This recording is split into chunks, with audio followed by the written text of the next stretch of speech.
Welcome, people of the World Wide Web. It's Wednesday. You've been watching this channel. You know what it is. It's look what I have been watching, and this is what I have been watching. Now, so we've got six all DVDs, no Blu-rays this week. Let's try not to give that away. What that one is, and yeah, and let's get into it. I have watched a few other bits here and there, but online. But as I say, this series I'm predominantly just going for physical media. I ain't covering anything I go to cinema or stream or something.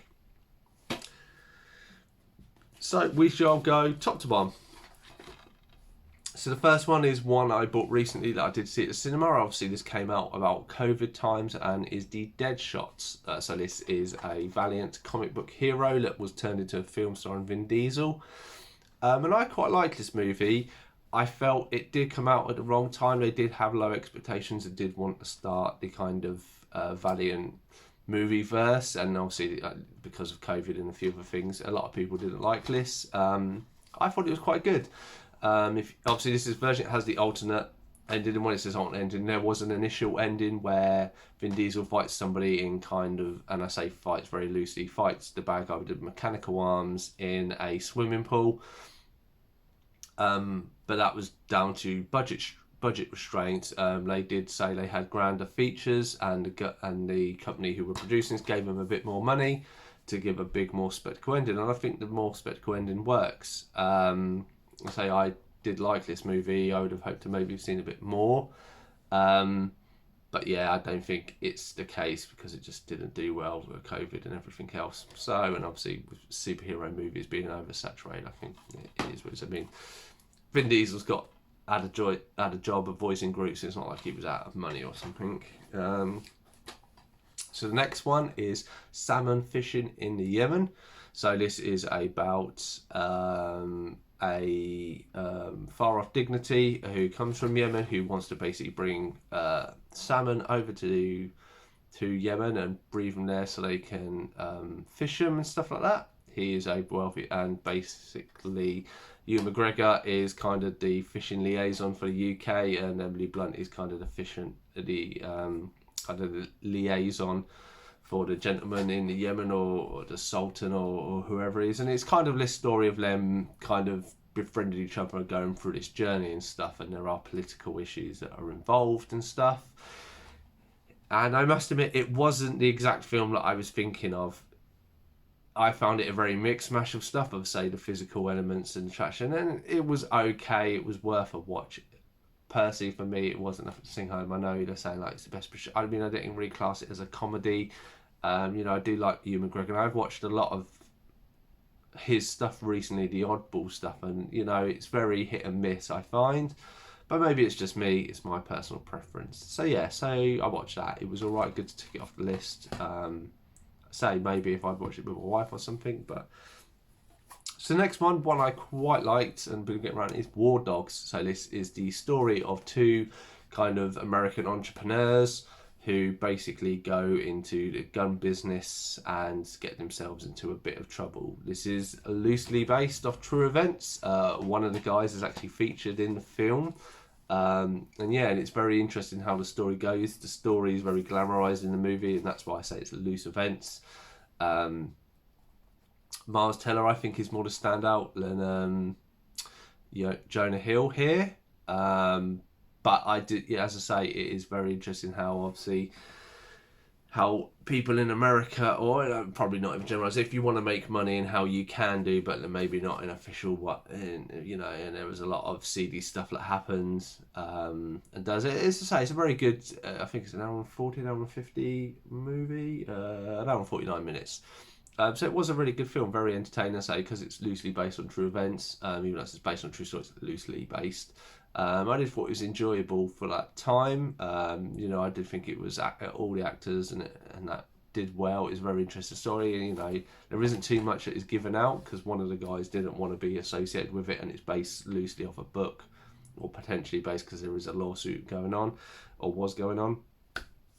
But it was alright. The next one on, we have Witness. So this is a mum and a son from the Amish community are travelling over America to see some relatives. When they stop off at a bus depot, a cop is killed, and the young son unfortunately witnesses this, and he is The Witness. Enter Harrison Ford as the budding cop, who it's his job to kind of sort out what has gone on. It turns out that the little kid, one of the guys he saw, is actually a crooked cop, unless it then means Harrison Ford kind of has to go into hiding in the Amish community. And yeah, I thought this was actually a really good film. The ending isn't your typical ending.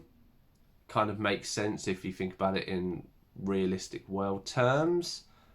But I did like it overall. I say it's again, this is the best part of 2 hours, 1 hour and 8 minutes, so it's 1 minute shorter than War Dogs. But you know, I did like Harrison. You know, I did thought it was going to be a lot more just about the Amish community, and it's more of an outsider coming into the Amish community and the differences they have and how they get on. I know obviously Harrison Ford used to be a carpenter before being an actor, so obviously the Amish do a lot with their hands and stuff, so I think he probably thrived and it was quite a good role for him. But yeah, I really liked it overall. There are a few lesser known actors in it. There's the lady from Top Gun in it, and Viggo Mortensen, a very young Viggo Mortensen in it. So it's quite nice to see them. Yeah, good film. Then we have Lessons in Love. This is a very interesting movie, so to speak. So you have Pierce Brosnan as a professor in London, and Jessica Alba even, who is one of his students who he falls in love with and gets pregnant. Salma Hayek plays Jessica Alba's sister, and basically leaves to go back to Jessica Alba's homeland of America, and that's where they live. She turns out she's actually having an affair with someone else. He then ends up kind of being the parent guardian in the summer house. He kind of likes her. She's having relationship issues, and it's kind of a weird triangle type of love. It's all right. It has a few twists and turns. It's not the best movie out there. It's an all right to say. It's probably a good one to watch with the wife, but it's not like an amazing. You can kind of see what's happening. It's just a few twists and turns getting there. But as I say, it was all right on the grand scheme of things. Not the best film Pierce Brosnan has done, I think, but. And then finally, one I watched the other night, Odd Thomas. So I'd watched a clip had come up on Facebook for this movie, and then I'd wanted to kind of search it out, and and it stars the late Anton Yelchin, if that's how I pronounce his name. This was done a few years before he died. It's based on a set of books. So he is Odd Thomas. He has kind of he can see the dead. And basically, he can see the dead, and with the dead's help, he kind of rectifies crimes that are done. He sees the dead that he sees are victims of crime or that, and he has to kind of correct this. And it's kind of the story of, as the big portal there is going to be a big event in his hometown, and he's trying to figure out what goes on, because he can see demons that are coming in, and demons are attracted to people of like bad influence and want to do nasty things, and it's his job to kind of sort it out. You have William Dafoe, who plays the police sheriff, who he kind of links with, and the community. And to be honest, I thought it was quite a good film. It did seem a little bit like a TV movie film, or it could have been a good TV series. It did not do very well, unfortunately. It did not make, I think it lost a lot of money. But yeah, I think the acting is really good. I think the story is really good. There's a few twists. Obviously, it's based on a book anyway, so it's normally quite intriguing. I think there's a set of books. So actually, I really would have liked to have seen more of this. I say maybe if they made it into a TV series, it could have actually done even better.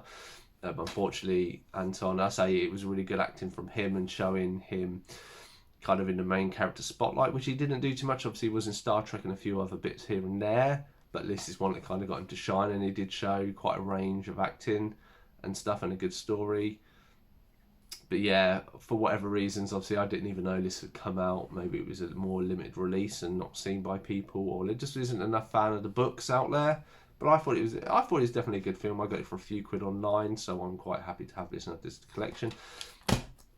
And that is look what I have been watching this week. Hope you enjoyed the collection I've shown. Have you seen any? Did you like any? Did you not like any?